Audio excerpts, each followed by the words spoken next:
Kung dati ay pamamangka lang ang paraan para masilayan ang mga isla sa 100 Islands ng Alaminos City, Pangasinan, ngayon, pwede nang mag-zipline sa pagitan ng dalawang isla.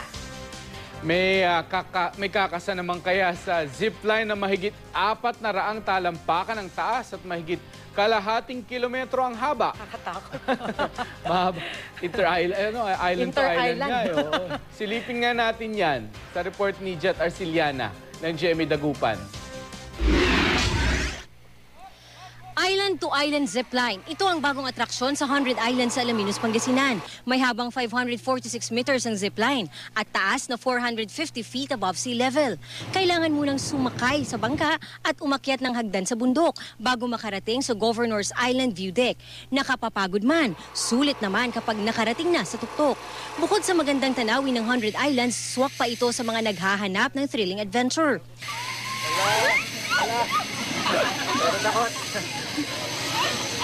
Nagkakahalaga ng 250 pesos ang bawat sakay sa zipline, kung saan siguradong may enjoy ang view ng 100 Islands. Bukod sa zipline, dagdag atraksyon sa lugar ang 15 feet na rebulto ni St. Joseph the Carpenter.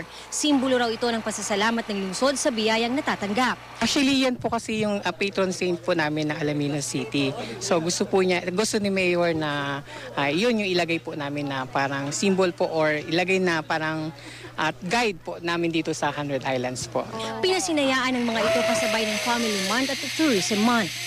Iniimbitahan po namin kayong mamasyal sa 100 Islands. Jet Arciliana, Nagbabalita, Pilipinas.